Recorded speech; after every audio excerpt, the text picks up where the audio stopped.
ரஷ்யாவோட oil refineries மேலே உக்ரைனோட தாக்குதல்ன்றது கடந்த ஏப்ரல் மாதத்துலேருந்து ரொம்பவே அதிகமாகிட்டு இருக்கு.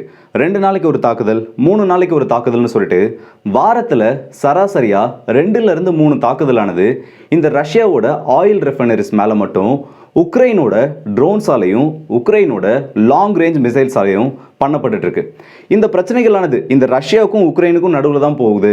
இப்போ ரஷ்யாவோட ஆயில் ரிஃபைனரிஸை அடிக்கிறது மூலயமா உக்ரைனுக்கு நன்மைகள் விளையுது, ரஷ்யாவுக்கு அதனால இழப்புகள் தான் ஏற்படுதுன்னு சொல்லிட்டு எல்லாருமே நினைச்சிட்டு இருந்த டைம்ல இன்னைக்கு ஒரு ரிப்போர்ட் வெளியாகிருக்கு. இன்னைக்கு ஒரு ரிப்போர்ட் ஆனது வெளியில வந்திருக்கு.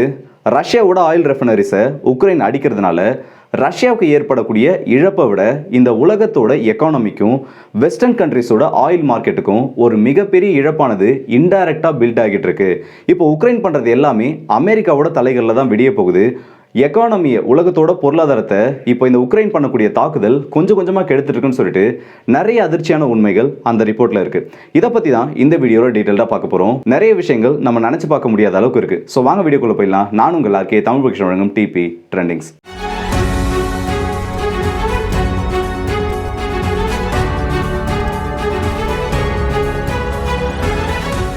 இந்த வீடியோக்குள்ளே போகிறதுக்கு முன்னாடி நம்ம எல்லாருமே முதல்ல ஒரு சின்ன கணக்கு தெரிஞ்சுக்கணும். ஏன்னா உலகத்தில் யார் எந்த அளவுக்கு ஆயிலை ப்ரொடியூஸ் பண்ணுறாங்க, எந்த அளவுக்கு ஆயிலை ரிஃபைன் பண்ணுறாங்க, எந்த அளவுக்கு அந்த பெட்ரோலியம் ப்ராடக்ட்ஸ் ஆயில்ஸை ரிஃபைன் பண்ணி கன்சியூம் பண்ணுறாங்கன்ற அந்த சின்ன டேட்டா தெரிஞ்சால் மட்டும்தான் இந்த வீடியோ பற்றின ஒரு தெளிவான புரிதல் இருக்கும். இந்த உலகத்தை பொறுத்த வரைக்கும் அதிகபட்சமாக ஆயில் ப்ரொடியூஸ் பண்ணுறதுல இப்போ டாப்பில் யார் இருக்காங்கன்னு பார்த்தோம்னா யுனைடெட் ஸ்டேட்ஸ் ஆஃப் அமெரிக்கா தான். இவங்க ஒரு நாளைக்கு 21.91 மில்லியன் பேரல்ஸ் ஆஃப் ஆயிலை ப்ரொடியூஸ் பண்ணிட்டு இருக்காங்க. இது உலக அளவில் பார்த்தோன்னா 22%. இவங்களுக்கு அடுத்தபடியா Saudi Arabia 11.13 million barrels per டேக்கு அளவுக்கு உற்பத்தி பண்ணிட்டு இருக்காங்க. இது ஒட்டுமொத்த உலகத்துல 11% உற்பத்தி. 3வது இடத்துல ரஷ்யா தான் இருக்காங்க. 10.75 மில்லியன் பேரல்ஸ் பெர் டேவை உற்பத்தி பண்ணிட்டு இருக்காங்க. இது உலக மார்க்கெட்ல இதுவும் 11%. இதுக்கு அடுத்தபடியா கனடா 5.76 பில்லியன் பேரல்ஸ் பெர் டேவை உற்பத்தி பண்ணிட்டு இருக்காங்க. இது உலக அளவில் 6%. இதுக்கு அடுத்தபடியா சைனா, ஈராக், பிரேசில், யுனைடெட் அரபு எமிரேட்ஸ், ஈரான், குவைத்னு சொல்லிட்டு மொத்தமா இந்த 10 நாடுகளை மட்டும் எடுத்தோம்னா ஒட்டுமொத்த உலக உற்பத்தியில 73% இந்த டாப் 10 நாடுகளோட தான். அதுலயும் இந்த top 3 United states, Saudi Arabia, Russia, இவங்களோட கணக்கு மட்டும் எடுத்து பார்த்தோன்னா இவங்களோட பங்களிப்பே கிட்டத்தட்ட 44% மேல ஒட்டுமொத்தமா உலகத்துல ஆயில் உற்பத்தி பண்றதுல. இது உற்பத்தியாளர்களோட கணக்கு மட்டும் தான். இப்ப கன்சியூம் பண்றதுக்குன்னு ஒரு சில நாடுகள் இருக்கும்ல, இதுல கன்சியூம் பண்ற கணக்கு எடுத்து பார்த்தோன்னா ஒரு நாளைக்கு அதிகபட்சமா United states 20.01 million barrels per டேவை கன்சியூம் பண்ணிட்டு இருக்காங்க. இது உலகத்தோட ஒட்டுமொத்த பயன்பாடுல 20%. இவங்களுக்கு அடுத்தபடியா சைனா 15.15 மில்லியன் பேரல்ஸ் பெர் டேவை கன்சியூம் பண்ணிட்டு இருக்காங்க. இது ஒட்டுமொத்த உலகத்தோட பயன்பாட்டில் 15%. அடுத்ததா நம்ம இந்தியா தான். 5.05 மில்லியன் பேரல்ஸ் பெர் டேவை ஒரு நாளைக்கு பயன்படுத்திட்டு இருக்கோம். இது ஒட்டுமொத்த உலகத்தோட கன்சம்ஷன் ரேட்ல 5%. இதுக்கு அடுத்தபடியா ரஷ்யா 3.68 மில்லியன் பேரல்ஸ் பெர் டேவை தான் இவங்க ஒரு நாளைக்கு கன்சியூம் பண்ணிட்டு இருக்காங்க. இது ஒட்டுமொத்த உலகத்தோட கன்சியூமிங் ரேட்ல வெறும் 4% தான். யுனைடெட் ஸ்டேட்ஸ் என்னதான் 22% அளவுக்கு உலக உற்பத்தியில பெட்ரோலியம் ப்ராடக்ட்ஸை ஒரு நாளைக்கு உற்பத்தி பண்ணாலும், இந்த ஆயிலை ப்ரொடியூஸ் பண்ணாலும், அவங்க கன்சியூம் பண்ணுற ரேட்டுன்றது 20% இருக்கிறதுனால அந்த 2% டிஃப்ரென்ஸ் மட்டும்தான் இந்த நாட்டுக்கு இருக்குது. அமெரிக்காவுக்கு அவங்க உற்பத்தி பண்ணுறது பெரும்பாலும் அவங்களே கன்சியூம் பண்ணிடுறாங்க, அதுக்கப்புறம் இருக்கிறத அவங்க ஏற்றுமதி பண்ணுறாங்க. ஆனால் ரஷ்யாவை பார்த்தீங்கன்னா ஒரு விஷயம் தெளிவாக தெரியும். 4% இல்லை 4% கீழே மட்டும்தான் அவங்க உற்பத்தி பண்ணுற ஆயிலை அவங்க கன்சியூம் பண்ணிட்டு இருக்காங்க. மீதி 7% உலக அளவில் ஏற்றுமதி பண்ணிட்டு இருக்காங்க. சவுதி அரேபியாவுக்கும் இதே கணக்கு தான். 4% ஆயில் மட்டும்தான் அவங்க ஒரு நாளைக்கு கன்சியூம் பண்ணிட்டு இருக்காங்க. அவங்களோட கன்சம்ஷன் ரேட் ஒரு நாளைக்கு எவ்வளோன்னு பார்த்தோன்னா 3.65 மில்லியன் பேரல்ஸ் பெர் டே. இதுவும் 4% தான். ஸோ இந்த 2 நாடுகளும் ஒன்னா சேர்ந்த மாதிரி பார்த்தோன்னா உலகத்தோட ஆயில் உற்பத்தியில் இவங்களோட கன்சம்ஷன் ரேட் எல்லாம் போக, இவங்க பயன்படுத்துகிற சதவீதம் எல்லாம் போக 14% மேல இன்னைய தேதி வரைக்கும் கொடுத்துட்டு இருக்காங்க. இது அபிஷியலா அமெரிக்காவோட யுஎஸ் எனர்ஜி இன்ஃபர்மேஷன் அட்மினிஸ்ட்ரேஷன் EIAன்னு சொல்லுவாங்க. அவங்களோட கணக்கீட்டின்படி இருக்க டேட்டா பேஸ் இது எல்லாமே. ஸோ ரஷ்யாவும் சவுதி அரேபியாவும் இந்த உலகத்துக்கு ஆயில் மார்க்கெட்டை பொறுத்த வரைக்கும் எந்த அளவுக்கு முக்கியம், மற்ற நாடுகளுக்கு எக்ஸ்போர்ட் பண்ணுறதுலாம் தெரியும். ஆனால் இந்த கணக்கு எல்லாமே 2023 ரஷ்யா மேலே எக்கனாமிக் சாங்ஷன்ஸை போட்டு ரஷ்யாவால் அதிகமாக இந்த பெட்ரோலியம் ப்ராடக்ட்ஸை மற்ற நாடுகளுக்கு கொடுக்க முடியாத அப்போ எடுத்த கணக்கு தான். அதுக்கு முன்னாடி ரஷ்யாவோட கணக்கீடுன்றது இதை விட அதிகமாக இருந்துச்சு. ஸோ இந்த ஒரு கணக்கு வச்சு பார்த்தோன்னா ரஷ்யாவோட பங்கு இந்த ஆயில் மார்க்கெட்டில் தவிர்க்க முடியாத ஒன்றுன்னு சொல்லிட்டு எல்லாராலையும் ஈஸியாக புரிஞ்சுக்க முடியும். சரி, இப்படி இருக்க ரஷ்யாவில் எந்தெந்த நிறுவனங்கள் அதிகமாக ஆயிலை ரிஃபைன் பண்ணி எக்ஸ்போர்ட் பண்ணிட்டு இருக்கான்னு பார்த்தோன்னா ரஷ்யாவில் டாப் 5 நிறுவனங்களாக இருக்கு. சுர்குன் NEFT cos, Gazprom, look oil, டிரான்ஸ்ஃபினிட். இந்த 5 கம்பெனிகள் தான் ரஷ்யாவோட 76% அளவுக்கு ஆயிலை ரிஃபைன் பண்ணி வெளியில எக்ஸ்போர்ட் பண்றது, அவங்களோட டொமஸ்டிக் பர்பஸ்க்காக யூஸ் பண்றதுன்னு சொல்லிட்டு இந்த 76% இவங்க தான் ரஷ்யாக்குள்ள கொடுக்கறது, அதே மாதிரி உலகத்துக்கு எக்ஸ்போர்ட் பண்றதுன்னு சொல்லிட்டு எல்லா வேலைகளையும் பண்ணிட்டு இருக்காங்க. இது எல்லாம் நல்லா போயிட்டு இருந்தப்ப தான் உக்ரைன் ஒரு முடிவு எடுக்கிறாங்க. ரஷ்யா நம்மளோட நாட்டுக்குள்ள தாக்குதல் நடத்துறாங்க, நம்மளோட ஆயில் ஸ்டாக்கேஜஸ் மேல அடிக்கிறாங்க, நம்ம ஏன் ரஷ்யாவோட ரெஃபைனரிஸ் அடிக்கக்கூடாது? ஏன்னா ரஷ்யாவோட ரெஃபைனரிஸை பொறுத்த வரைக்கும் அது இருக்க லொகேஷன்ஸ் எல்லாமே பப்ளிக் டொமைன்ஸ்ல அவைலபிள். அது மட்டும் இல்லாம உக்ரைன் கிட்ட இப்ப இருக்க மிசைல்ஸ் அண்ட் ட்ரோன்ஸோட ரேஞ்ச்குள்ள தான் அது இருக்கு. பெருசா அந்த ஆயில் ரிஃபைனரிஸை சுத்தி எந்த ஒரு ஏர் டிஃபென்ஸ் சிஸ்டம் அந்த மாதிரி ப்ரொடக்ஷன் யூனிட்ஸ் எதுவுமே கிடையாது. ஸோ ஈஸியான டார்கெட்ஸா இது இந்த உக்ரைனுக்கு தெரியுது. அதை உக்ரைன் அப்ரோச் பண்றாங்க. ஆரம்பத்தில் எப்படி அடிக்க ஆரம்பிச்சானா, ஒரு ட்ரோனை கொண்டு போயிட்டு டைரக்டா அதோட ஸ்டோரேஜ் குடோன்ஸ் மேல அடிக்கிறது, ஸ்டோரேஜ் டேங்க்ஸ் மேல பண்றதுன்னு சொல்லிட்டு ரஷ்யாவுக்கு எதிராக இந்த தாக்குதலை உக்ரைன் பண்ணிட்டு இருக்காங்க. ஆனா போக போக ரஷ்யா கொஞ்சம் என்ன பண்றாங்கன்னா, இந்த ட்ரோன் தாக்குதலை தடுக்கணும்னு சொல்லிட்டு மேல அந்த ஆன்டி ட்ரோன் கேஜ் எல்லாம் இந்த உக்ரைனுக்கு எதிராக அவங்க போட ஆரம்பிக்கிறாங்க. இதுக்கப்புறம் உக்ரைன் அவங்களோட டாக்டிக்ஸை மாற்ற ஆரம்பிக்கிறாங்க. லாஸ்டா 18ஆம் தேதி ஸ்லோவங்கியாவில் இருக்க ஆயில் ரெஃபைனரி மேல நடத்தப்பட்ட தாக்குதலில் உக்ரைன் என்ன பண்ணியிருக்காங்கன்னா, அவங்களோட டாக்டிக்ஸை மாற்றி இந்த ட்ரோன்ஸ்ல அயன் பால்ஸை வச்சு அனுப்பியிருக்காங்க. இந்த அயன் பால்ஸ் மூலமா அந்த ஆன்டி ட்ரோன் கேஜை டேமேஜ் பண்ணதுக்கு அப்புறமா மேலே எக்ஸ்ப்ளோசிவ்ஸை கொண்டு போயிட்டு ஒரு ட்ரோனை போடுற மாதிரி அவங்க ஒட்டுமொத்தமாக இந்த தாக்குதல் முறையே மாற்றிருக்காங்க. இந்த மாதிரி இந்த ரஷ்யாவோட ஆயில் ரெஃபைனரிஸ் மேலே இந்த உக்ரைன் பண்ணக்கூடிய தாக்குதல் எல்லாம் ஒரு விஷயத்தோட ஒத்து போகுது. அது என்னன்னா, ஒரு ரெக்வஸ்ட்டை எப்பயுமே ஜெலன்ஸ்கியோ இல்லை ஜெலன்ஸ்கியோட கவர்மெண்ட்ல இருக்க அஃபிஷியல்ஸோ அமெரிக்கா கிட்ட வைப்பாங்க. எங்களுக்கு இந்த வெப்பன் வேணும், எங்களுக்கு இந்த ஏவுகணை வேணும்னு சொல்லிட்டு உக்ரைன்ல இருந்து அமெரிக்காவுக்கு ஒரு கோரிக்கைகள் போறதுக்கு அப்பலாம் உக்ரைனோட அந்த கோரிக்கையை அமெரிக்கா ஒன்று நிராகரிப்பாங்க. அப்படி இல்லைன்னா அதை பத்தி நாங்கள் முடிவெடுக்கிறோம்னு சொல்லிட்டு ஒரு தகவலை கொடுப்பாங்க.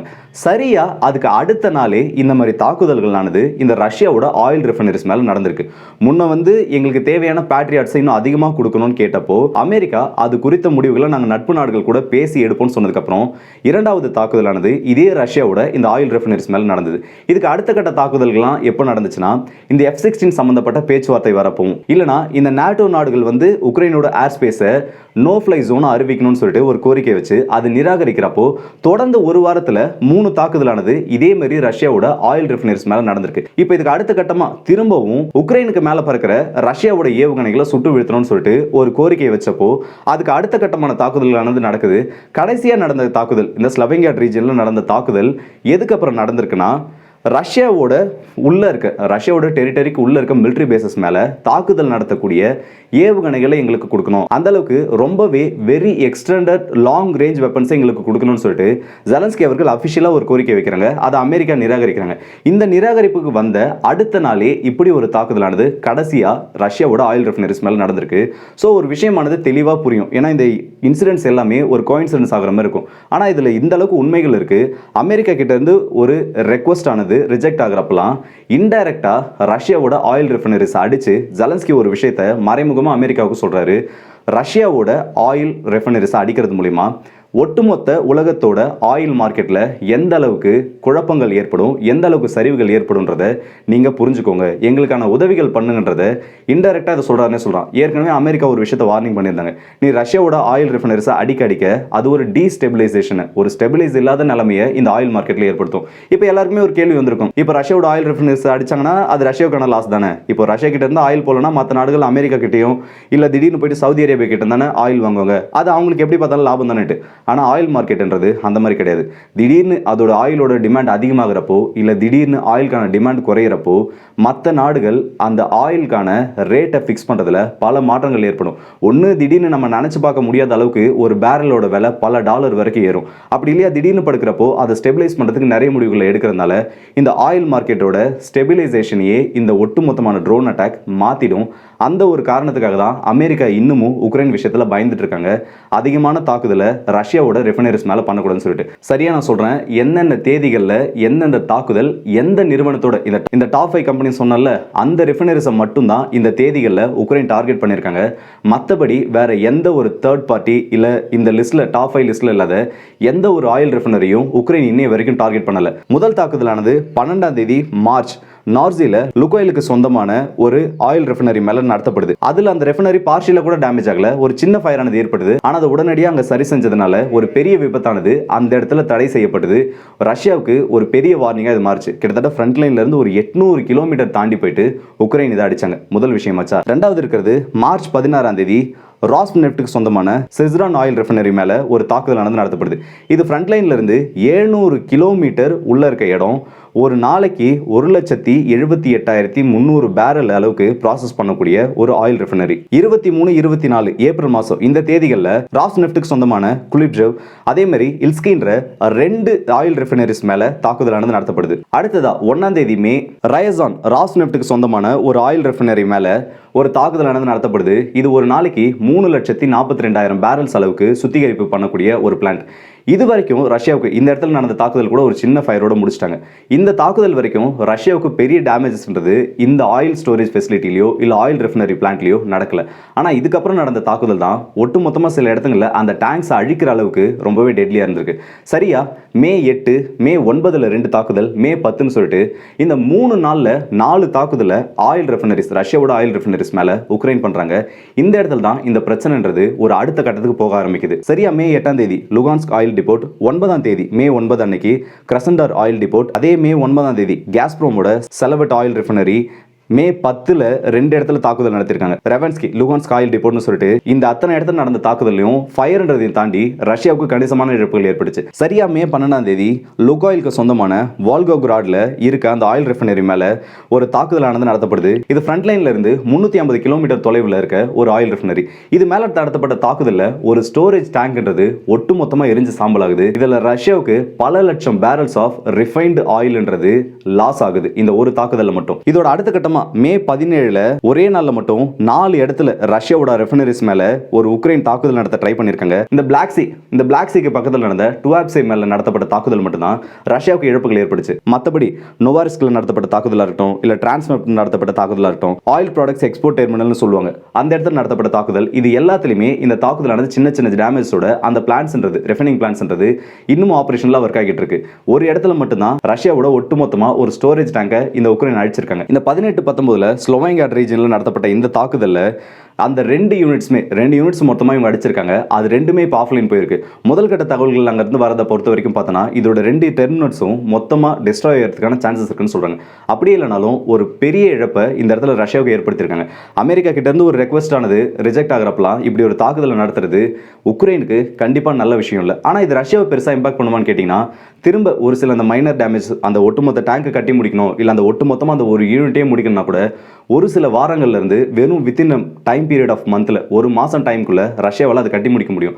ஆனால் இப்படியே இதை ரஷ்யாவுக்கு எதிராக உக்ரைன் பண்ணிட்டு இருந்தாங்கன்னா பொறுமைக்கும் ஒரு எல்லை இருக்கு. இல்ல அடுத்ததா இது ஒரு கட்டத்துக்கு மேல தாங்க முடியாம ரஷ்யா அவங்களோட அடுத்த கட்ட நடவடிக்கைகள் எடுக்கிறப்போ, இல்ல அமெரிக்காவே இந்த உக்ரைனுக்கு எதிராக திரும்புறப்போ உக்ரைனாலையும் ஜெலன்ஸ்கியாலையும் இந்த விஷயங்களை தாங்க முடியாது. ரஷ்யாவை நான் காயப்படுத்துறேன், இந்தியாவுக்கு எதிராக பாகிஸ்தான் ஒரு விஷயத்த செய்வாங்க, ப்ளீட் தெம் வித் 1000 கட்ஸ்ன்னு சொல்லுவாங்க. 1000 காயங்களால அவங்கள நம்ம ரத்தம் சிந்த வைக்கணும்னு சொல்லிட்டு அந்த மாதிரி இந்த ஆயில் ரெஃபைனரிஸ் அடிச்சு உக்ரைன் ரஷ்யா மேல ஒரு பாதிப்பை ஏற்படுத்த போறதா நினைச்சு அவங்க தலையில அவங்களே மண்ணலி போட்டுக்கிற ஒரு விஷயத்தை தான் பண்ணிட்டு இருக்காங்க. இது எப்ப ஜெலன்ஸ்கிக்கு புரிய போகுதுன்றதான் ஒரு பெரிய கேள்விக்குறியா இருக்கு. ஸோ இந்த வீடியோட எனக்கு வந்துடும். இந்த வீடியோ பற்றி உங்களோட கருத்துக்களை கமெண்ட் செக்ஷனில் சொல்லுங்கள். இதில் நிறைய விஷயங்களை பார்த்துருக்கோம், நிறைய டேட்டாஸ் எடுத்துப்போம், நிறைய தகவல்கள் இது வரைக்கும் இது பின்னாடி இந்த அளவுக்கு விஷயங்கள் இருக்கான்னு தெரியாமல் இருந்திருக்கும். ஸோ மறக்காம இந்த வீடியோ பற்றி உங்களோட கருத்துக்களை கமெண்ட் செக்ஷனில் சொல்லுங்கள். அடுத்த வீடியோ சந்திப்போம். அது ஒரு விடுபடுது உங்களாக்கே.